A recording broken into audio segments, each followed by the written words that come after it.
ETF index mutual funds నేర్చుకుని stock మార్కెట్లో రాణించాలనుకుంటున్నారా? వెంటనే ఈ నెంబర్కి కాల్ చేయండి. నమస్తే రమగారు. నమస్తే జయ. రమగారు, పిల్లలకి సంబంధించి వాళ్ళకి కొంచెం ఒంట్లో బాగోకపోయినా లేకపోతే బాగా చదువుకోవాలన్నా భయపడుతున్నా మనం రకరకాల మంత్రాలు లేకుంటే చదువుకోవాల్సిన ఏదైనా దేవుడికి సంబంధించిన ఒక 2 లైన్లు పద్యాలు అలాంటివి నేర్పిస్తూ ఉంటాము. హనుమాన్ చాలీసా చదువుకోండి అనో భయపడుతుంటే అట్లా చెప్తాం. బాగా చదువుకోవాలంటే దానికి సంబంధించిన విధి విధానం ఉంటుంది. అయితే జీవితంలో ముందుకు వెళ్ళాలి, వీళ్ళు ఎక్కడా ఇబ్బంది పడకూడదు, అంత సాఫీగా జరగాలి, ప్రతి తల్లిదండ్రి కోరుకుంటాం కదా. వీటికి సంబంధించి ప్రత్యేకించి ఏమన్నా ఉన్నాయా రమగారు? అంటే ఇప్పుడు మామూలుగా మంత్రాలు అనుష్ఠానాలు అందరూ చేయలేరు కదా జయ. ఫలానా మంత్రం ఆ మంత్రం చెప్పడం నాకే తెలీదు. మంత్రాలు అనగానే వాటికి ఒక విధి విధానం ఒక రకంగా పాటించాలి, ఒక నియమం, తర్వాత ఏమో గురువు దగ్గర నుంచి ఉపదేశం చాలా ఉంటాయి. అవన్నీ చేయలేకపోతాం. మనం తేలిగా ఏం చేస్తాం, శుక్లాంబరతనం నేర్పిస్తాం, ఇక ఆంజనేయ స్వామి మనోజవం నేర్పిస్తాం, దండకం నేర్పిస్తాం, వినాయకుడికి ఏవో 4 పద్యాలు నేర్పిస్తాం. అయితే తల్లులు చేసేందుకు ఒక మంచి ప్రక్రియ ఒకటి ఉంది జయ. మా ఇంట్లో చాలా కాలంగా చేస్తున్నారు మా అక్కయ్యలంతా, ఎంతకాలం నుంచో తెలుసు నాకు. ఇది ఒక ప్రత్యేకమైన విధానం. మామూలుగా సాధారణంగా మనకి ఎట్లా చెప్పుకుంటాం, రామాయణం ఆది కావ్యం. అవునండి. వాల్మీకి ఆది కవి.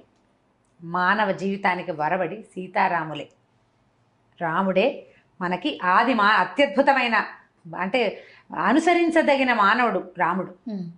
ఆయన తాలూకు ప్రతి విషయము మనం ఆచరణీయమే. అది మనకి ఆయన అన్నయ్యగా చాలా అద్భుతమైన వాడు, కుమారుడుగా చాలా అద్భుతమైన వాడు, భర్తగా పరమాద్భుతమైన వాడు, రాజుగా ఇప్పటికీ మనకి రామరాజ్యమే కావాలని కోరుకుంటాం. ఈ రాముని కథను రాసిన రామాయణమే మనకి ఆది కావ్యం, పరమ పవిత్రమైన గ్రంథం. అదే కదా మన మొట్టమొదటి కథ. అయితే ఈ రామాయణంలోంచి కొన్ని శ్లోకాలని మనం చదువుకోవచ్చు. దీనికి గురూపదేశం అక్కర్లేదు, పెద్దగా నియమాలు ఏం లేవు. రోజువారీ దేవుడి దగ్గర దేవుడికి పెట్టుకుని ఏదో చదువుకుంటారు కదా, దేవుడికి పెట్టు చదువుకునే విధానం ఇంచుమించు చాలా ఇళ్లలో ఉంటుంది. పెద్దవాళ్ళ మా ఇళ్లలో లేదండి అంటారు, మా ఇంట్లో లేదండి. లేకపోయినా కూడా ఈ రోజుల్లో ఏం చేస్తారు, ఇలా 4 మంచి చాగంటి వారివని, తర్వాత సామవేదం వారివని ప్రవచనాలు విని దీపం పెట్టుకోవాలని, దేవుడికంటూ ప్రత్యేకంగా ఒక గూడు పెట్టాలని, సాయంకాలం అయ్యేసరికి కాస్త ధూపం వేయాలని అందరూ నేర్చుకుంటున్నారు. రెండోది ఏంటంటే, మనం ఉన్న ప్రస్తుత పరిస్థితుల్లో బలవత్తరమైన దైవ సహాయం కావాలని ప్రతి వాళ్ళు కోరుకుంటారు. అది నేను పెద్దగా నమ్మను అని బయటికి చెప్పినా నమ్మకం అనేది లోపల భాగాల్లో ఉండేది, లోపల ఉంటుంది. అది ఎవరికి చెప్పక్కర్లేదు కూడా. అవును, నేను ఫలానా చేస్తాను, నేను మా ఇంట్లో దీపం పెట్టుకుంటాను, నేను రోజు దీపం పెడతాను అని ఎవరికైనా ఎందుకు చెప్పాలి? నేను అన్నం తింటాను అని చెప్పం కదా మనం. సహజంగా జరిగేది. దీపం పెట్టుకోవటము, దండం పెట్టుకోవటము కూడా అత్యంత సహజమైనవి. దండం పెట్టుకోవడం సహజం, దీపం పెట్టుకోవడం కూడా అలాగే మరీ సహజం.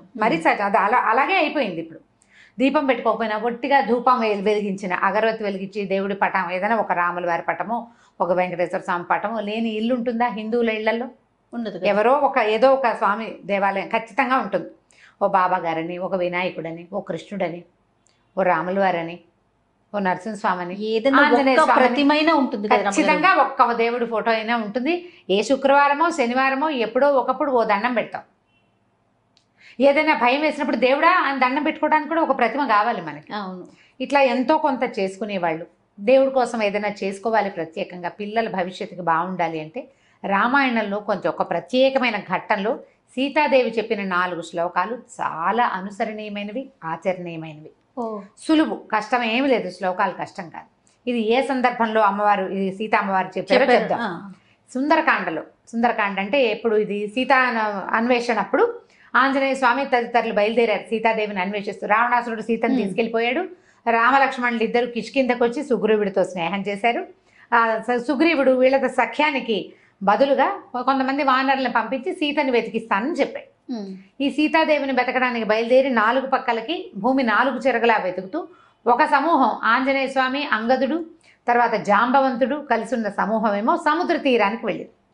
అక్కడ వాళ్ళకి సంపాతి అనే ఒక గద్ద వల్ల, జటాయువు యొక్క అన్నయ్య ఆయన వల్ల సముద్ర లోపల ఉన్నటువంటి లంకలో ఒక స్త్రీని ఈయన తీసుకెళ్ళాడని తెలుసుకున్నారు.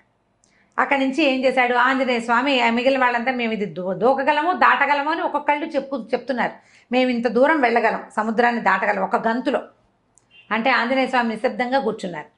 కూర్చుంటే ఈయన జాంబవంతుడు ఏం చెప్పాడంటే, మనందరికంటే కూడా ఎక్కువ శక్తిశాలి ఆంజనేయుడు, నువ్వు వెళ్ళగలవు అని ఈయనకి ఈ కిష్కింధ కాండలోనే ఇదంతా ఉంటుంది. సుందరకాండ స్టార్టింగ్ ఏంటంటే ఆంజనేయ స్వామి తన శక్తిని జ్ఞాపకం చేసుకుని ఇక్కడి నుంచి ఎగిరి లంకానగర ప్రవేశం చేయటం. పూర్తిగా ఆంజనేయ స్వామి యొక్క తెలివితేటలు, ఆయన గొప్ప, ఆయన శక్తియుక్తులు, ఆయన యొక్క ఎంత ప్రభావాతిశయాలు కలిగిన వాడు, అవన్నీ కూడా మనకు సుందరకాండలో కనపడతాయి. ఈయన అక్కడికి వెళ్ళాడు, సముద్ర లంఘనం చేశాడు, లంకిణిని పడగొట్టాడు, అశోకవనంలో సీతాదేవిని చూసి ఇప్పుడు రాజును చూడాలి, ఈ లంకకి రాజు ఎవడో అతన్ని కలుసుకోవడం కోసం అశోకవనాన్ని ధ్వంసం చేసేసాడు. వాళ్ళు పట్టుకున్నారు, వచ్చిన వాళ్ళని కొంతమందిని సంహరించేశాడు. అక్షకుమారిని సంహరించి బ్రహ్మాస్త్రానికి కట్టుబడి, అది కూడా కేవలం బ్రహ్మయందు గౌరవం వల్ల, అంతేగాని బ్రహ్మాస్త్రాన్ని కూడా ఆయన కట్టుబడ్డు. ఆయన ప్రధాన లక్ష్యం ఏంటి? రాజును చూడాలి. బ్రహ్మాస్త్రానికి తల ఒగ్గి వెళ్ళాడు. వెళ్ళిన తర్వాత ఇది చెప్పాడు, మీ సీతాదేవిని మాకు ఇచ్చేసేయి అని. రావణాసురుడు ఒప్పుకోవాలి, చంపేయమన్నాడు. అయితే దూతోన వచ్చే అని చెప్పాడు విభీషణ్. దూతను చంపకూడదు అంటే నిజం, చంపకూడదు. అయితే ఇది వచ్చిన దూత మానవుడు కాదు, వానరం. వానరానికి ప్రధానమైనది ఏమిటి? తోక. ఆ వాలానికి నిప్పెంటించండి, దీని రోగం కుదురుతుందన్నాడు ఆయన. ఈ వచ్చిన ఆంజనేయుణ్ణి ఒకడు సముద్రం మొత్తాన్ని లంఘించి 100 యోజనాలు దాటగలిగిన వానరం సామాన్యమైనది కాదన్న ఇంగితం పడలేదు రావణాసురుడు. వ్యామోహం అలాంటిది. వ్యామోహం, తన శక్తి మీద ఆయనకున్న అపారమైన విశ్వాసం, నమ్మకం, దాంతో తోకకి నిప్పంటించారు. ఈయన ఏం చేశాడు? తన తోకకి నిప్పంటితే ఊరుకోకుండా లంకకి నిప్పంటించాడు. ఎప్పుడైతే ఈ వచ్చిన కోతికి, అశోకనవనాన్ని పాడు చేసిన కోతికి తోకకి నిప్పంటించారని తెలిసిందో సీతాదేవి వెంటనే అగ్నిదేవుణ్ణి ప్రార్థించింది. ఇది ఎక్కడుందంటే సుందరకాండలో 53వ సర్గలో ఉంది. 28, 29, 30, 31 4 శ్లోకాలు. ఈవిడ ప్రార్థించింది అగ్నిదేవుణ్ణి. ఇది పిల్లలకి ఎట్లా కనెక్ట్ చేస్తారు అంటారు ప్రశ్న. ఇప్పుడు ఆవిడ అగ్నిదేవుడిని ఏమని ప్రార్థించిందంటే, ఆంజనేయుడు పట్ల చల్లగా ఉండు అని. అగ్ని దాహకత్వమే అతని లక్షణం, కాల్చటం ఆయన గుణం. అవునండి. ఒక వానరము తోక, దాని నిండా వెంట్రుకలుంటాయి, వీళ్ళేమో నూనెలో ముంచిన బట్టలను చుట్టారు, కాల్చకుండా ఉంటుందా? ఉండదు. అంత ప్రచండంగా కాల్చవలసిన అగ్నిని నా యొక్క పాతివ్రత్యం వల్ల నేను ఎలాంటి దాన్నో, నా గొప్ప, నా భర్త, నేను, మా లక్షణాలు, నన్ను కాపాడడానికి వచ్చినవాడు, నన్ను కాపాడాలని కంకణం కట్టుకున్న సుగ్రీవుడున్నాడు, ఇదంతా నిజమైతే నువ్వు అతనికి చల్లగా ఉండాలి అని చెప్పింది. రాముడి గురించి చెప్తుంది. యద్యస్తి పతి శుశ్రూష యద్యస్తి చరితం తపః యది చాస్తి ఏకపత్నీత్వం శీతో భవ హనుమత అని. సీత కాదు, సీత మెలికశ. యద్యస్తి పతి శుశ్రూష, నేను నా భర్తకి శుశ్రూష చేసి ఉంటే, యద్యస్తి చరితం తపః, నేను చేసిన తపస్సు ఏదైనా ఉంటే, యది చాస్తి ఏకపత్నీత్వం, నా భర్త ఏకపత్ని వ్రతుడైతే, సీతోభవ హనుమత, ఆంజనేయుడికి చల్లగా ఉండు అని. ఎట్లాంటిది? రాముడి క్యారెక్టర్, సీతాదేవి క్యారెక్టర్. భగవంతుడు భగవతి, దేవుడు దేవి, వాళ్ళ యొక్క గొప్పతనమే ఇందులో ఉంది. ఆవిడ అడిగింది, ఇట్లా చెప్పిందనమాట. తర్వాత ఎదికించిది అనుక్రోశస్తస్య మయ్యస్తి ధీమత ఎదివా భాగ్యశేషో మే సీతోభవ హనుమత. ఎదిగంటే నా పట్ల నా భర్తకి బాధ ఉంటే, నా మీద అనుక్రోశం, అయ్యో నేను ఇలా తప్పిపోయాను, నేను నన్ను ఎవరో తీసుకుపోయారన్న దుఃఖం నా భర్తకు ఉంటే, ఆయనకు ఉందా లేదా? ఎంత బాధపడుతున్నాడు సీతాదేవి కోసం. వాడి మహా నరకం అనుభవించాడు రాముడు ఆమె లేకపోవటం వల్ల. ఎదివా భాగ్యశేషు, నా గనక కొంచెమైనా అదృష్టం ఉంటే ఇతనికి చల్లగా అవ్వాలి నువ్వు. బా, ఆవిడ అదృష్టం ఏమిటి? ఆంజనేయ స్వామి రావడం. ఏడాది సమయం ఇస్తే ఏడాది లోపలే ఆమెను వెతుకుతూ ఒకడు రావటం, ఆ వచ్చిన వాడు ఈమె ఇక్కడ ఉందని వెళ్ళి వెనక్కి వెళ్ళి చెప్పడం, వాళ్ళంతా వచ్చి ఈమెను రక్షించడం, సంవత్సర కాలంలోనే ఆవిడ అదృష్టమే అది. ఆవిడ ఏడాది టైం పెట్టింది. ఏడాది తర్వాత అయ్యి ఉంటే ఈవిడేమయ్యేది? కథ మారిపోయేది కాదు పూర్తిగా. ఎది మాం వృత్త సంపన్నాం తత్సమాగమలాలసాం సవిజానాతి ధర్మాత్మ శీతోభవ హనుమత. ఇప్పుడు నేను ఎలా ఉన్నానంటే, భర్తని కలుసుకోవాలన్న ఇదే ఉంది నా మనసులో.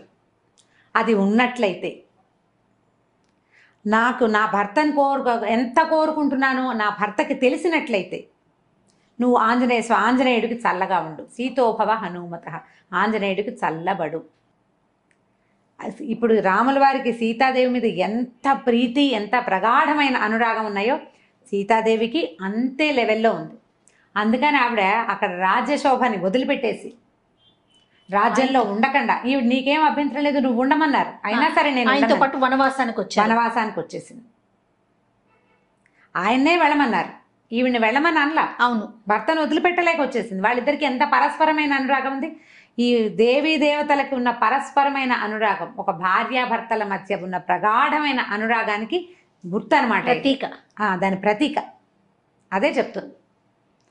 తర్వాత యదిమాం తారయే దార్య సుగ్రీవ సత్యసంగర తస్మాత్ దుఃఖాంబు సంరోధాత్ శీతోభవ హనుమత.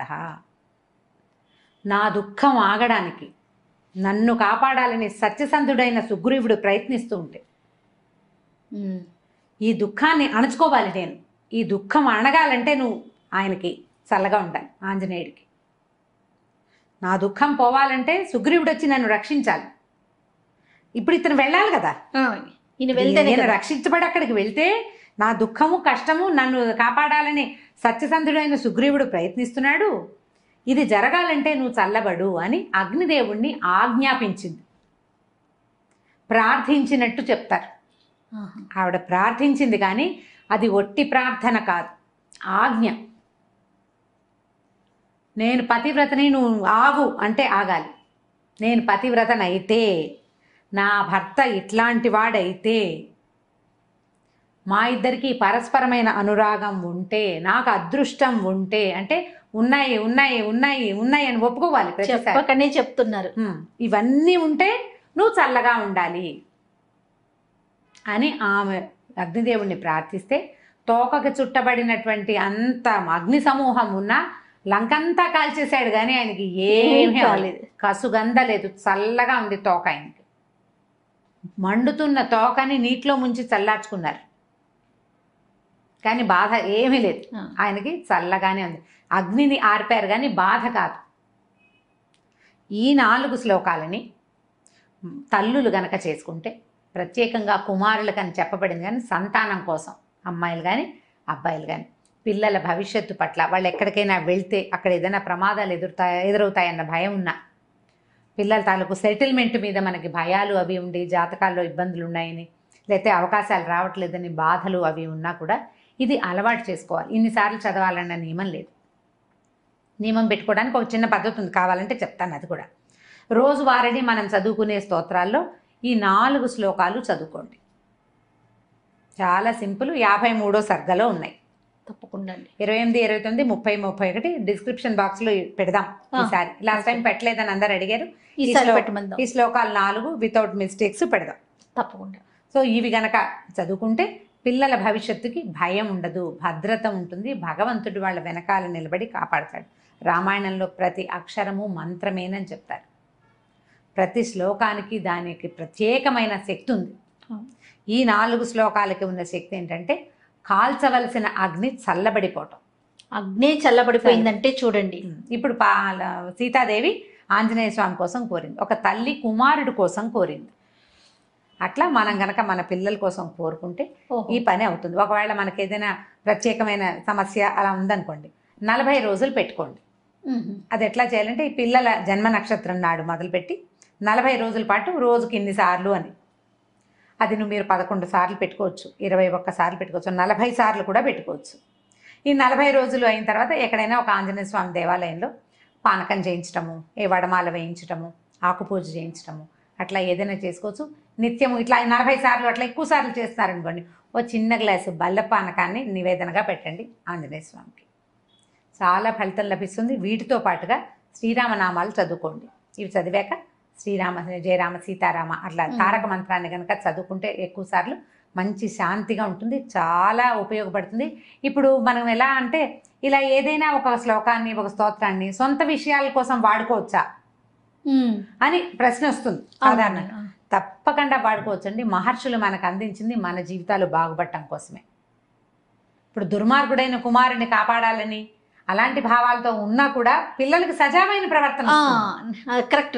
వాడు దుర్మార్గుడు, వాడు ఏదో చెడ్డ పని చేశాడు, వాడు రక్షించబడాలి, వాడు జైలు అయిపోకూడదు, ఏదో అందరూ దొరికిపోకూడదు అని భావించి మీరు చదువుకుంటున్నారు అనుకోండి, అది కూడా తల్లుల ఇంటెన్షన్ ఏంటి, నా పిల్లాడు బాగుండాలని. బాగుపడతారు పిల్లలు. దుష్ప్రవర్తన ఉన్న పిల్లల కోసం కూడా ఇది తల్లులు గనక చేస్తే వాళ్ళ ప్రవర్తనలో కూడా మార్పులు వస్తాయి, చాలా ఉపయోగపడుతుంది. మనకి పూర్వం నుంచి పెద్దవాళ్ళు చెప్తున్నదే, రామాయణ అంతర్గత శ్లోకాలు ఇట్లా చాలా చోట్ల మనకు చెప్పబడతాయి. ఇది ఎక్సలెంట్గా పిల్లలకి సహాయకారిగా ఉంటుంది, తల్లులకి మనోధైర్యాన్ని ఇస్తుంది. ఆలోచించి చేసుకోండి నిదానంగా. చాలా అద్భుతమైన విషయం చెప్పారు రమ్మగారు. హ్మ్. నమస్తే. నమస్తే.